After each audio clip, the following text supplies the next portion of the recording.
মালদা জেলায় বিএসএফ এর মালদা সেক্টরে 71 কিলোমিটার ভারত বাংলাদেশ সীমান্তে রয়েছে। তার মধ্যে প্রায় 22 কিলোমিটার এলাকায় কাঁটাতার নেই। জেলার বৈষ্ণবনগর, কালিয়াচক, ইংরেজবাজার, মালদা, হবিপুর ও বামনগোলা সহ একাধিক এলাকা দিয়ে দীর্ঘ লম্বা ভারত বাংলাদেশ সীমান্ত। মুখ্যমন্ত্রী শুভেন্দু অধিকারী ঘোষণায় খুশি সীমান্তবর্তী এলাকার মানুষ। 2025 সালের জানুয়ারি মাসের মাঝামাঝি সময়ে ফসল কাটাকে কেন্দ্র করে বৈষ্ণবনগর থানার সুখদেবপুর ভারত বাংলাদেশ সীমান্তে ভারতীয় বাংলাদেশিদের মধ্যে সংঘর্ষের ঘটনা ঘটে। সীমান্তে বিএসএফকে কাঁটাতার লাগাতেই বাধা দেওয়া হয় বাংলাদেশের পক্ষ থেকে।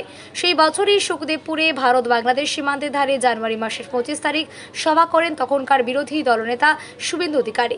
আর সেখানে বক্তব্য রাখতে গিয়ে তিনি বলেছিলেন, বিজেপি সরকার আসলেই কাঁটাতার লাগানোর কাজ হবে। আজকে রীতিমতো উচ্ছ্বাস প্রকাশ করে গ্রামবাসীরা। তাদের অভিযোগ, এই এলাকা দিয়ে অনুপ্রবেশ, স্মাগলিং, চোর দালান এর মতো অপরাধ হয়। দিনে দুপুরে বাংলাদেশিরা এসে ফসল কেটে নিয়ে চলে যায় ভারতীয় জমি থেকে। কাঁটাতার লাগালে তা বন্ধ হবে। আমরা যখন এই পুরো মাটিটা ভরাট করি, এই এই এই সেম লেভেলে ছিল এই জায়গাটা। যখন আমরা মাটিটা ভরাট করি তখন আমাদের শেখ হাসিনা সরকার ছিল। তখন আমাদের মাটি ভরাট করার জন্য কোনো অসুবিধা দেয়নি শেখ হাসিনা সরকার।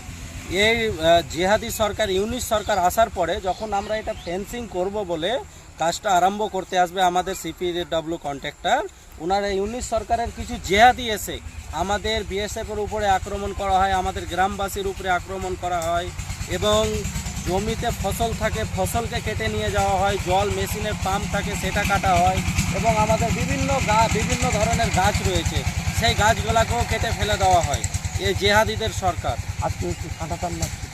আজকে আমাদের যে কাঁটাতার লাগছে, শুভেন্দু অধিকারী মহাশয় এই মঞ্চ থেকে বলে গিয়েছিলেন 2025 সাল 26শে জানুয়ারি উনি কথা দিয়ে গিয়েছিলেন যে আমরা সরকার গঠন করব এবং আমরা এই তারবেড়া করে দেখাবো সরকারে আসার 45 দিন পর। তো উনি কথাও দিয়েছেন এবং কথা রেখেও দিয়েছে।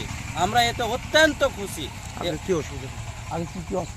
এখানে আমাদের অসুবিধা হতো বলতে যে এটা দিয়ে জাল নোট পাচারকারী, ফেন্সি ডিল এবং ড্রাগ স্মাগলিং এবং অন্যান্য অনেক ধরনের 2 নম্বরই যেটা আমাদের ইন্ডিয়ার বিরোধী, ওনারাই এটা করতো, জিহাদিদের সরকার করতো। এখানে আমাদের ইন্ডিয়াটাকে পুরো তছনছ করার প্ল্যানিংয়ে ছিল ওরা। আজকে একদম পুরো শান্তিতে আছি আমরা এই সরকার আসার পর থেকে।